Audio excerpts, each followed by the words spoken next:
सासू माँ। मोनिका और तुषार दोनों ने भागकर शादी कर ली। मोनिका मात्र 20 साल की और तुषार 25 साल का था। मोनिका अमीर घर से थी और तुषार मध्यवर्गीय था। मोनिका के घर वालों को इस रिश्ते से विरोध था। उसके पिता को मोनिका के लिए अमीर लड़का चाहिए था। वैसे भी मोनिका के पापा के मुताबिक उसकी शादी करने की उम्र भी नहीं थी। थोड़ी सी समझ आने पर वह तुषार को भूल जाएगी, ऐसा मोनिका के पिताजी को लगता था। तुषार के माता पिता को इस शादी से कोई दिक्कत नहीं थी। मोनिका की पढ़ाई पूरी हो और तुषार को भी अपने कैरियर पर अच्छे से ध्यान देना चाहिए, ऐसी उनकी इच्छा थी। बाद में वक्त आने पर वह मोनिका के माँ पापा से बात करेंगे, ऐसा उन्होंने तुषार को बोला था। एक बार मोनिका और तुषार को बाहर घूमते हुए मोनिका के भाई ने उन्हें देख लिया। मोनिका को ज़बरदस्ती से घर लेकर गया। उसके घर एक ही तमाशा होने लगा। उन्होंने मोनिका का घर के बाहर जाना बंद करवा दिया। लास्ट में संधि देखकर उन दोनों ने भागकर शादी कर ली। मोनिका के घर वालों ने उससे सारे रिश्ते तोड़ दिए। तुम कभी भी खुश नहीं रहोगी, ऐसी उसे बद्दुआ दी। तुषार के घर वालों को उनका विरोध नहीं था, पर उन दोनों ने लिया हुआ निर्णय उसके माँ पापा को पसंद नहीं आया। हमें एक बार बताया तो होता, हम कोई ना कोई मदद कर सकते थे। हम मोनिका के घर वालों से इस बारे में बात करते, ऐसा तुषार को उन्होंने कहा। पर अब जो हुआ सो हुआ। उन्होंने मोनिका को बहू के रूप में स्वीकार किया। मोनिका और तुषार को लेकर वह मोनिका के मायके भी गए, पर मोनिका के पापा अड़े हुए थे। उन्होंने मोनिका का चेहरा देखना भी पसंद नहीं था। पापा के खिलाफ जाने से माँ की हिम्मत नहीं हो रही थी। मोनिका के लिए अब मायका पूरी तरह से छूट गया था। धीरे धीरे मोनिका का तुषार के घर में मन लगने लगा। अब अपना जो कुछ भी है वह यहीं पर है, उसे यह समझ आ गया। मोनिका बड़े लाड़ प्यार से बड़ी हुई है। उसे कोई भी काम की आदत नहीं थी। हमें ही उसे सब कुछ सिखाना पड़ेगा। इसकी तुषार की माँ को यानी मोनिका की सास को पता था। सब कुछ अच्छा चल रहा था, पर नियति की मन में कुछ अलग ही चल रहा था। उसकी शादी को जैसे तैसे 1 साल हुआ था और एक एक्सीडेंट में तुषार दुनिया छोड़कर चला गया। सभी पर दुख का पहाड़ टूट पड़ा। ऐन जवानी में अपने बेटे की मृत्यु होने के कारण तुषार के पापा को ज़बरदस्त मानसिक धक्का लगा। मोनिका भी पूरी तरह से टूट गई थी। अभी तो उनकी गृहस्थी शुरू ही हुई थी। मोनिका के मायके वालों को भी यह बात मालूम पड़ी, तब भी मोनिका के मायके वाले कोई भी नहीं आए।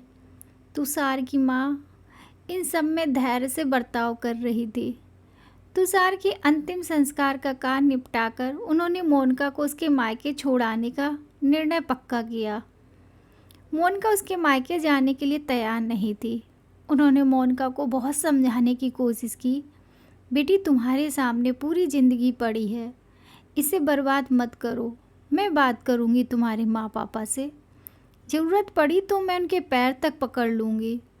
उन्हें समझाकर उसे उसके मायके लेकर गए, पर वहाँ भी उन्हें निराशा ही मिली।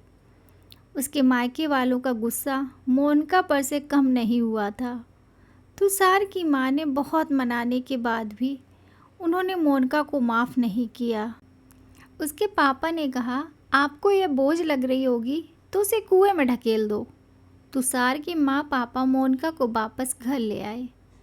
मोनिका के वापस घर आने से घर के बाकी लोग थोड़े नाराज़ थे। अब मोनिका को कोई भी खुले मन से स्वीकारने को तैयार नहीं था।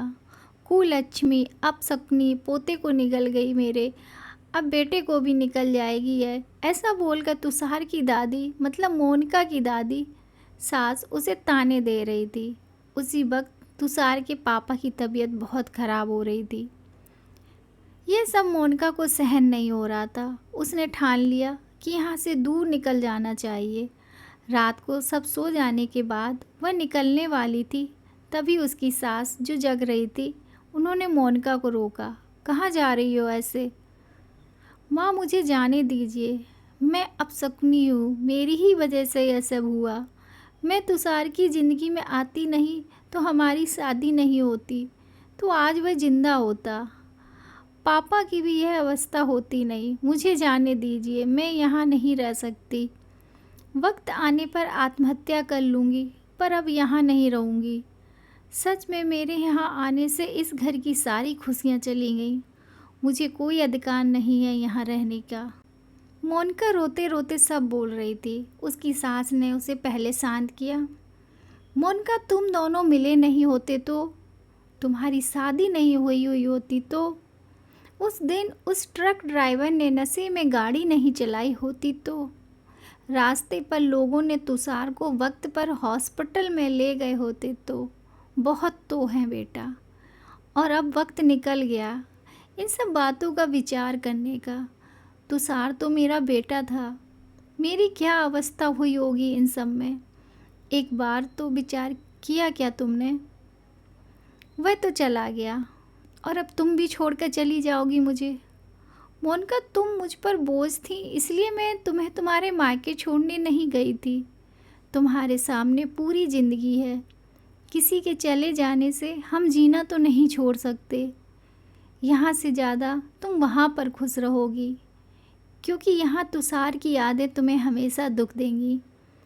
ऐसे मैं सोचती थी, पर जाने दो, जो हुआ सो हुआ। अब तुम तुम्हारी पढ़ाई पूरी करोगी, मैं हूँ तुम्हारे साथ, और इसकी चिंता करने के लिए मैं हूँ ना। सिर्फ तुम्हारा साथ चाहिए मुझे बेटा इन सब में। तुषार के जाने में हर कोई परेशान था। हर किसी का बोलने का तरीका अलग हो गया है। तुम्हारा दुख मैं अच्छे से समझ सकती हूँ, पर अब तुम्हें संभलना होगा। लोगों का बोलना नज़रअंदाज करना होगा तुम्हें। मन लगाकर पढ़ाई करनी पड़ेगी। तुम कोई भी गलत फैसला नहीं लोगी, इसका मुझे वचन दो। मैंने मेरा जवान बेटा गंवाया है और अब बेटी को नहीं खोना चाहती। सास की बातें सुनकर मोनिका को रोना आया। उसने सास को गले लगाया। माँ, मैं कहीं नहीं जाऊंगी आपको छोड़कर। आप जैसा बोलोगे वैसा ही मैं करूंगी। मोनिका की सास भी मन भर के रोई आज पहली बार। उनका दुख फूट फूट कर बाहर आया था। आगे मोनिका ने मन लगाकर पढ़ाई की। बहू नहीं, वह उस घर की बेटी बनी। बहुत सारे ताने, बुरी बातें सुनी उसने। हर एक राह पर उसके सास उसके साथ थी। वो दोनों एक दूसरे की ताकत बनी। मोनिका आईएएस अधिकारी बनी। अब उसे दोष देने वाले लोगों का मुंह बंद हो गया। मोनिका के मायके वालों को भी ये खबर पता चली। उसके पापा के सिवाय मायके के बाकी लोग उसे पूछने लगे थे। सास ने अच्छा जोड़ीदार चुनकर मोनिका की दूसरी शादी करवाई। शादी के बाद भी मोनिका अपनी इस माँ को कभी नहीं भूली। सास के अंतिम काल में भी मोनिका ने रात दिन एक करके सेवा में हाजिर होती थी। सास के रूप में मोनिका उसकी ज़िंदगी खरे अर्थ से जीना सिखाने वाली माँ उसे मिली थी। पर सच में मोनिका की सास जैसी ऐसी कितनी समझदार औरतें इस समाज में हैं, जो एक चौखट से बाहर जाकर सोचती हैं और दूसरों का आधार बनकर उनका जीवन सफल बनाती हैं। Thank you.